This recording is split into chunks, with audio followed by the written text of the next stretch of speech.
তুলা রাশির চতুর্থ এবং পঞ্চমপতি গ্রহ যার প্রভাব তুলার উপরে সব সময় থাকে তিনি হচ্ছেন শনিদেব। এই শনিদেবের প্রভাব তুলার উপরে পড়বার জন্য শনিদেবের অ্যাক্টিভ ইম্প্যাক্ট তুলার উপরে থাকে। শনিদেব তুলা রাশিতে তুঙ্গ ক্ষেত্রস্থ হন। এই কারণে এদের কিন্তু স্পিরিচুয়াল অ্যাটাচমেন্ট যেমন থাকে ঠিক তেমনভাবেই পূর্বজন্মের সঙ্গে সম্পর্কের ধারা সেটাও কিন্তু সংযুক্ত থাকতে দেখতে পাওয়া যায়। এবার প্রশ্ন হলো, তুলা রাশি বা লগ্নের মানুষরা কিভাবে পূর্বজন্মের সঙ্গে সম্পর্ক স্থাপন করেন। জ্যোতিষ এবং পূর্বজন্ম সম্পর্কিত যত বইপত্র রয়েছে তাদের মধ্যে বেশিরভাগই কিন্তু তুলা রাশিকে বেশি প্রাধান্য দিয়েছে। কিন্তু পূর্বজন্মের সঙ্গে এই জন্মের সম্পর্ক সেটা কিভাবে স্থাপিত হয়, সেটা স্থাপিত হয় সেই রাহু, শনি, কেতু এদের মাধ্যমে। রাহুর ওপর দৃষ্ট গ্রহরা পূর্বজন্মের কেমন প্রভাব রয়েছে তাদের মধ্যে সেটাকে কিন্তু ইন্ডিকেট করে। তুলা রাশি বা লগ্নের জাতক বা জাতিকা তাদের জন্মকুণ্ডলিতে যদি শনি রাহু কানেক্টেড হয় তাহলে তাদের আশেপাশে বেশ কিছু অদ্ভুত অতিপ্রাকৃত অস্বাভাবিক ঘটনা ঘটতে দেখতে পাওয়া যায়। আবার তুলা রাশি বা লগ্নের মানুষদের জন্মকুণ্ডলিতে যদি গুরুচণ্ডাল যোগ থাকে এদের মধ্যেও একটা অটোমেটিক শেখানোর প্রবণতা দেখতে পাওয়া যায়। খেয়াল রাখতে হবে, সাধারণত তুলা রাশি বা লগ্নের মানুষদের যদি ধর্ম ত্রিকোণে রাহু অথবা শনি অবস্থান করে, অর্থাৎ 1, 5, 9, এখানে যদি আমরা রাহু বা শনিকে দেখতে পাই, 1 মানে তুলা রাশি স্বয়ং, 5 মানে কুম্ভ এবং 9 মানে হচ্ছে মিথুন, এই জায়গাগুলোতে যদি আমরা রাহু শনি এদেরকে দেখতে পাই তাহলে এদের মধ্যে ধর্মতত্ত্ব, ঈশ্বরের প্রতি ভক্তি ইত্যাদি অনেক বেশি পরিমাণে দেখতে পাওয়া যায়। এরা ভীষণভাবে নিজেদের ভাগ্যের প্রতি নির্ভরশীল হয়ে পড়ে। আবার তুলা রাশির মানুষ অষ্টমে বৃষ রাশিতে শনি রয়েছে, এরা কিন্তু খুব সহজেই পূর্বজন্মের সঙ্গে একটা কানেক্টিভিটি ক্রিয়েট করতে পারেন।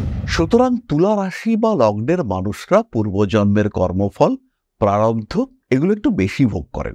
এটা করতেই হয় এদের ক্ষেত্রে এবং এর প্রভাব এদের বর্তমান জন্মেও পড়ে। সুতরাং বর্তমান জন্ম এবং পূর্বজন্মের মধ্যে সমন্বয় সাধনের জন্য কিছু রিচুয়ালস এটা কিন্তু ফলো করা যেতে পারে।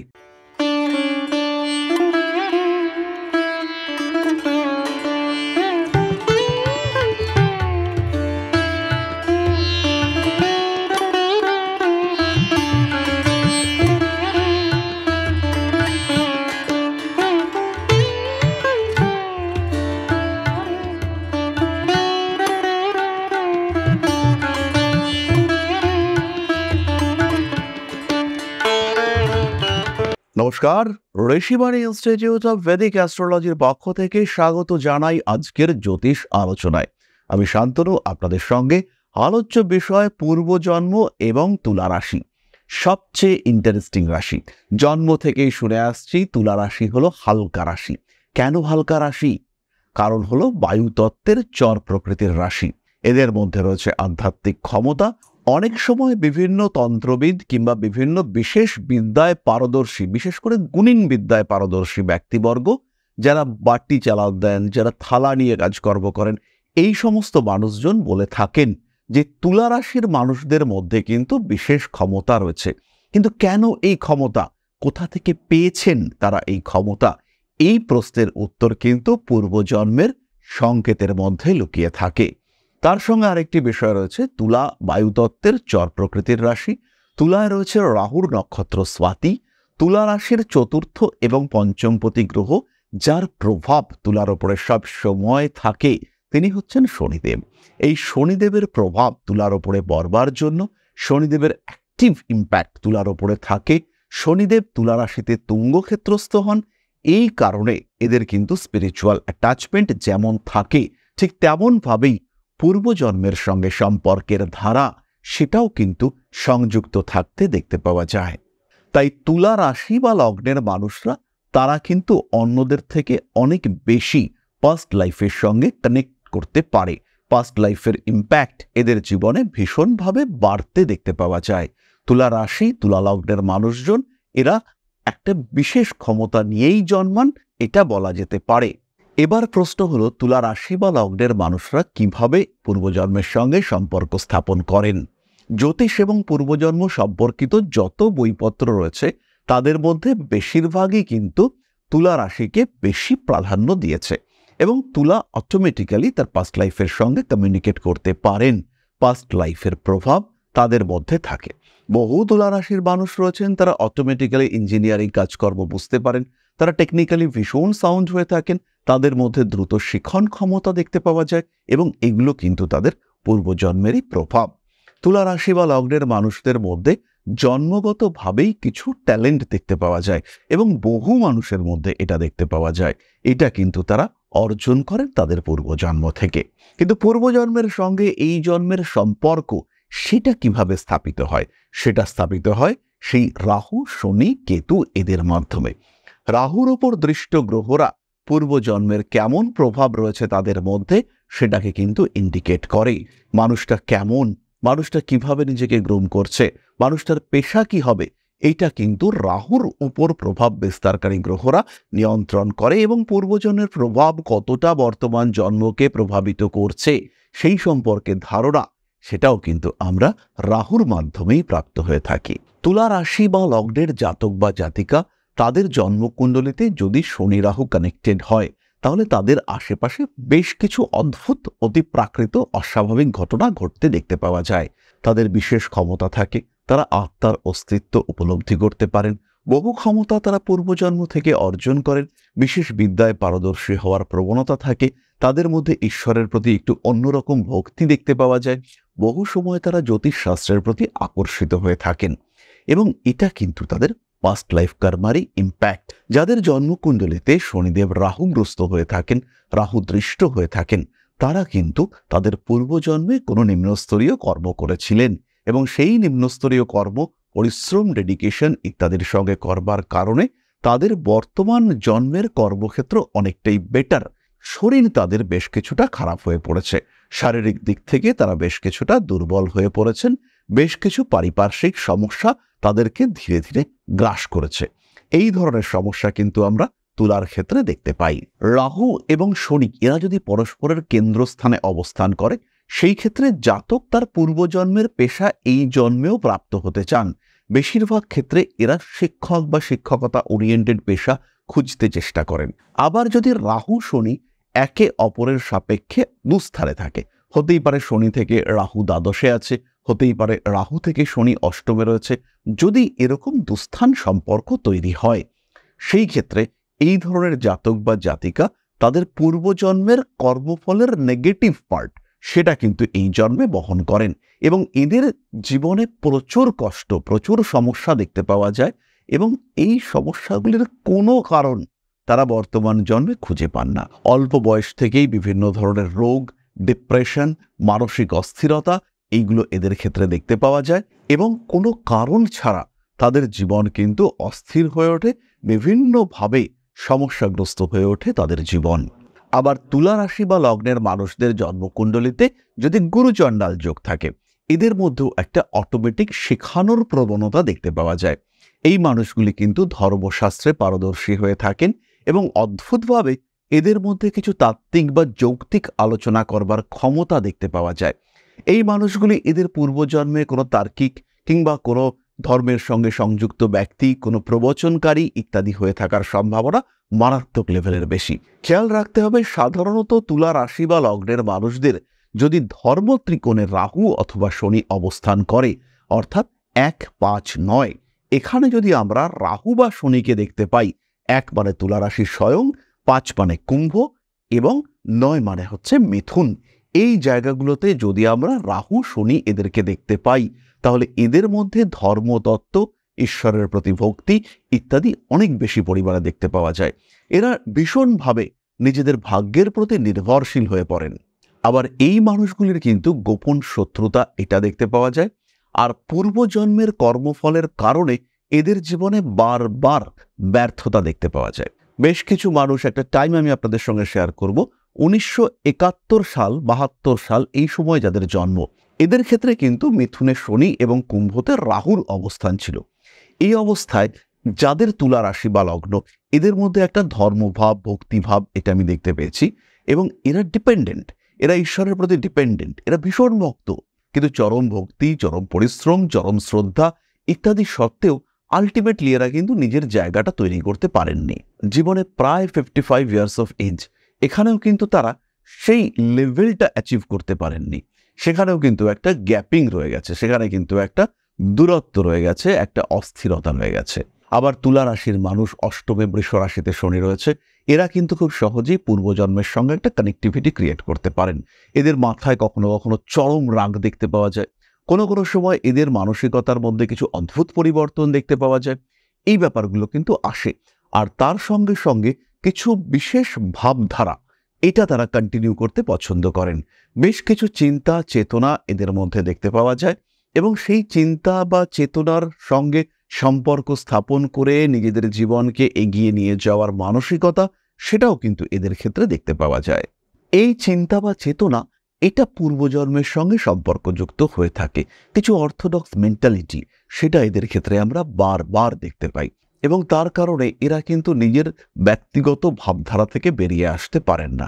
এই মানুষগুলির পূর্বজন্মে কোনো উচ্চ পর্যায়ের দায়িত্বপ্রাপ্ত হয়েছিলেন, এবং সেই দায়িত্ব পালন করবার ক্ষেত্রে কিছু অসৎ পন্থা এরা কিন্তু অবলম্বন করেছিলেন, এবং তার কারণে বর্তমানে আইদার কিছু শারীরিক সমস্যা অথবা কিছু মানসিক সমস্যা, এটা এদের ক্ষেত্রে দেখতে পাওয়া যায়।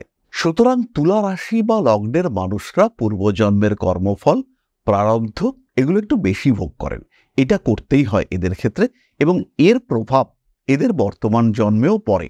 সুতরাং বর্তমান জন্ম এবং পূর্বজন্মের মধ্যে সমন্বয় সাধনের জন্য কিছু রিচুয়ালস এটা কিন্তু ফলো করা যেতে পারে। যেমন তুলা রাশি নবমে রাহু, ইমিডিয়েট দীক্ষা নিতে হবে। তুলা রাশি ষষ্ঠে রাহু, পরিশ্রম সাপেক্ষ কার্য করতে হবে। তুলা রাশি চতুর্থে রাহু, বাড়ি থেকে দূরে যাওয়ার চেষ্টা করতে হবে। তুলা রাশি দশমে রাহু, একাধিক পেশায় যুক্ত হতে হবে। তুলা রাশি একাদশে রাহু, আয়ের একাধিক উৎস এবং দ্রুত আয়ের ব্যবস্থা করতে হবে। সুতরাং বর্তমান জন্ম এবং পূর্বজন্ম এর মধ্যে সমন্বয় সাধনের একটা চেষ্টা জ্যোতিষশাস্ত্রের মাধ্যমে করা সম্ভব, এবং যদি আপনি এই চেষ্টা করতে চান, সেই ক্ষেত্রে প্রয়োজন আপনার কুণ্ডলীর একটা পূর্ণাঙ্গ রিডিং। জন্মকুণ্ডলী বিচার, প্রতিকার কিংবা জ্যোতিষ শিক্ষা, জ্যোতিষের সঙ্গে বিভিন্ন আনুষঙ্গিক বিষয় সম্পর্কে শিক্ষা যদি আপনি গ্রহণ করতে চান, সেই ক্ষেত্রে সরাসরি ঋষিবাণী পরিবার রয়েছে আপনার সাথে। সমস্যা আসতেই পারে, সমস্যার সমাধান সূত্র খুঁজে বার করার চেষ্টা এটা আপনাকে করতে হবে। সমস্যার সমাধান কতটা পসিবল সেইটা আপনাকে বুঝতে হবে, সেইটুকু চেষ্টা অবশ্যই আপনি করতে পারেন। টাকা পাবেন কিন্তু পাচ্ছেন না, টাকা উপার্জনের চেষ্টা আপনি খুঁজতে পারেন। বাধা বিপত্তি সমস্যা অতিক্রম করা সেটা খুব কঠিন কিন্তু নয়। খেয়াল রাখতে হবে এখনো দেরি হয়ে যায়নি। বয়স কয়েকটা সংখ্যা, বয়স বেড়ে গেছে, দিন পাল্টে গেছে, নতুন করে বাঁচার চিন্তা করা যেতে পারে। জীবনে দুঃখ কষ্ট অতিক্রম করে আরেকটু ভালো থাকার চেষ্টা এটা করা যেতে পারে। তাহলে আর দেরি নয়, এবার কিন্তু এগিয়ে যাওয়ার চিন্তা চেষ্টা এটা অবশ্যই করা উচিত। আর তাই প্রয়োজন একটা পূর্ণাঙ্গ জ্যোতিষ বিশ্লেষণ। যোগাযোগ করতে পারেন আমাদের সঙ্গে। আমরা রয়েছি দুর্গাপুর, কলকাতা এবং আগরতলায়, এবং এই প্রত্যেকটি জায়গায় জ্যোতিষ কনসালটেন্সির সঙ্গে সঙ্গে নিউমারোলজিক্যাল কনসালটেন্সি, তার সঙ্গে বাস্তু কনসালটেন্সি এটাও কিন্তু অ্যাভেলেবল। নিজের বাড়ির সম্পূর্ণ বাস্তু সমীক্ষণ করবার জন্য আমাদের সঙ্গে যোগাযোগ করতে পারেন। তাহলে এবার আমরা চলে আসব আলোচনার পরবর্তী পর্যায়ে, অর্থাৎ আপনাদের প্রশ্নে জ্যোতিষের উত্তর। তবে তার আগে ছোট্ট একটি বিষয় আপনাদের সঙ্গে শেয়ার করব। পরম ব্রহ্ম মিলন মঠ ও সেবাশ্রম অধ্যাত্ম, সেবা এবং প্রকৃতি পূজনে সম্পূর্ণ নিয়োজিত একটি সংস্থা। সম্পূর্ণ স্বেচ্ছাসেবী এবং সমাজ কল্যাণমূলক এই সংস্থা আমরা এগিয়ে চলেছি মানুষের পাশে দাঁড়ানোর লক্ষ্যে। এই প্রসঙ্গে দীর্ঘদিন ধরেই আমরা বিভিন্ন এলাকায় বেশ কিছু কাজ করে আসছি। আপনাদের সহযোগিতা, আপনাদের পাশে দাঁড়ানো, আপনাদের হাতে হাত মিলিয়ে এগিয়ে নিয়ে আসার চেষ্টা, আপনাদের সহযোগিতা, আপনাদের পাশে দাঁড়ানোর প্রয়াস, এই সমস্ত কিছুই আমাদেরকে এগিয়ে নিয়ে চলেছে। আমাদের পাথেয় হয়ে উঠেছে আপনাদের ভালোবাসা। বিগত বেশ কিছুদিন ধরেই আমরা বিভিন্ন অনগ্রসর এলাকায় কাজ করে চলেছি। কখনো আমরা শিশুদের মধ্যে শিক্ষা উপকরণ বিতরণ করেছি, কখনো আমরা পুজোর পোশাক বিতরণ করেছি, কখনো তাদের খাদ্যের ব্যবস্থা করেছি। আমরা কন্টিনিউয়াসলি তাদের পড়াশোনার জন্য 2টি ফ্রি কোচিং সেন্টার শুরু করেছি। তাদের মধ্যে ক্রিয়েটিভ অ্যাক্টিভিটিগুলিকে জাগ্রত করবার জন্য সম্পূর্ণ বিনামূল্য একটি নৃত্য শিক্ষা প্রশিক্ষণের ব্যবস্থা সেটা আমরা করতে সক্ষম হয়েছি এবং এই প্রত্যেকটি পদক্ষেপেই আমরা পেয়েছি আপনাদের সঙ্গ, আমরা পেয়েছি আপনাদের সহযোগিতা, আমরা পেয়েছি আপনাদের ভালোবাসা। আমরা শীতকালে কম্বল বিতরণ করেছি, আমরা মায়েদের মধ্যে খাদ্য উপকরণ, পুষ্টি উপকরণ বিতরণ করেছি, আমরা বিতরণ করেছি ডেঙ্গুর সময় প্রচুর মশারি। এই প্রত্যেকটি কাজেই আপনারা ছিলেন আমাদের পাশে। বর্তমানে মানুষের ভালোবাসায় আমরা ধীরে ধীরে আরেকটু বড় হয়ে উঠছি। এই অবস্থায় বর্তমান পরিস্থিতিতে এই কাজগুলিকে আরো এগিয়ে নিয়ে যাওয়ার জন্য, সুষ্ঠুভাবে করবার জন্য প্রয়োজন একটি পরিকাঠামো। তাই আমরা চিন্তা ভাবনা করছি একটি আশ্রম ফরমেশনের, এবং এর জন্য প্রয়োজন জমি, এর জন্য প্রয়োজন পরিকাঠামো। তাই যারা আমাদের সাবস্ক্রাইবার রয়েছেন, যারা আমাদের ভিউয়ার রয়েছেন, যারা আমাদের ফলোয়ার রয়েছেন, যারা আমাদেরকে ভালোবাসেন, যারা আমাদের পাশে থাকেন, প্রত্যেকটি সহানুভূতিশীল মানুষের কাছে আমাদের অনুরোধ, সাধ্যমতো সামান্য পরিমাণে আপনারা এগিয়ে আসুন। বিন্দু বিন্দুতে সম্পূর্ণ হবে সিন্ধুর গঠন, তৈরি হবে পরম ব্রহ্মমিলন মঠ ও সেবাশ্রমের পরিকাঠামো। তাই যারা বিভিন্ন সময় বিভিন্ন অবস্থায় মানুষের পাশে গিয়ে দাঁড়ান, যারা প্রকৃতিকে ভালোবাসেন, যারা জীবনকে এগিয়ে নিয়ে যাওয়ার পথে অন্যকে সাহায্য করতে পছন্দ করেন, সেরকম প্রত্যেকটি মানুষের কাছে আমাদের সাধারণ অনুরোধ, আমাদের এই মহৎ উদ্দেশ্যকে সফল করে তুলবার জন্য যতটুকু সম্ভব, যতটুকু সাধ্য অবশ্যই এগিয়ে আসুন, বাড়িয়ে দিন সামান্য সহযোগিতার হাত। অধ্যাত্ম, সেবা এবং প্রকৃতি পূজনের এই মহান কর্মে, মহান ব্রতে ব্রতী হয়েছি আমরা। আমাদের সঙ্গে হাতে হাত মিলিয়ে আপনারাও যতটুকু সম্ভব এগিয়ে আসুন। সবার প্রচেষ্টায় এই বিরাট কর্মযজ্ঞ সাফল্যমণ্ডিত হবে। সবাইকে জানাই অগ্রিম ধন্যবাদ। আমরা জানি আপনাদের সহযোগিতা আমরা পাবো। বেশ কিছুদিন ধরেই বহু মানুষ আমাদেরকে সাহায্য করে চলেছেন, কারণ আমাদের ইন্ডিভিজুয়াল সামর্থ্য অতি ক্ষুদ্র, তার মাধ্যমে এই মহৎ কার্যগুলিকে সম্পূর্ণ করা সম্ভব নয়।